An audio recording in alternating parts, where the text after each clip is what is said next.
আসসালামু আলাইকুম। আজকে 28শে ফেব্রুয়ারি।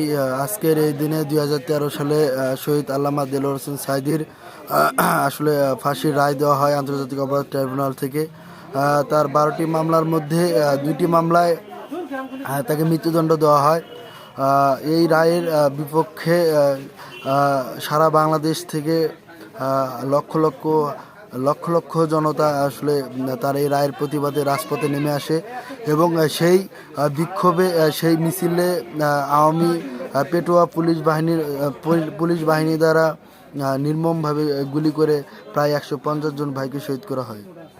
আমরা 150 জন ভাইয়ের আত্মার মাগফিরাত কামনা করে এবং আল্লাহ তাআলা যাতে তাদেরকে জান্নাতের সর্বোচ্চ স্থানে অধিষ্ঠিত করে সেই দোয়া করি।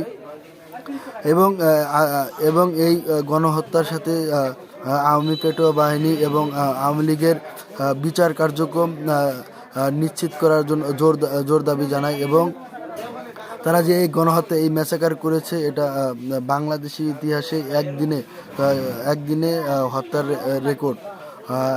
একদিনে এভাবে গণহত্যা আসলে স্বাধীনতা পরবর্তী সময়ে কোনোভাবে হয়নি, যেটা 2013 সালের 28শে ফেব্রুয়ারি করা হয়েছে। আমরা এই গণহত্যার বিচার চাই। আমরা এই গণহত্যার জন্য পতিত ফ্যাসিস্ট খুনি হাসিনাকে দোষী সাব্যস্ত করে ইন্ডিয়া থেকে ফেরত এনে এর বিচার কার্যক্রম শুরু করার জোর দাবি জানাচ্ছি। এই সমস্ত শহীদের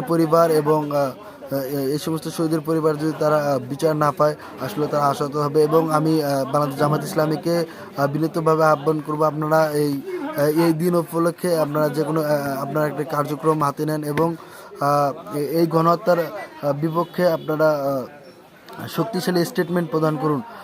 আমরা দেখেছি শুধু ডাকসু ছাড়া সারা বাংলাদেশে তেমন কোনো আসলে কর্মসূচি পরিলক্ষিত হয়নি। এটা আসলে অনেক দৃষ্টিকটু। আপনারা যদি এই 150+ কর্মীদের যদি মূল্যায়ন করতে না পারেন তাহলে সেটা আসলে মনে একটি ব্যথা সৃষ্টি করবে।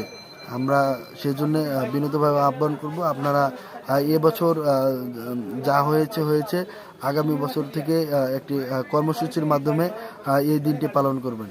ধন্যবাদ। আসসালামু আলাইকুম ওয়া রাহমাতুল্লাহ।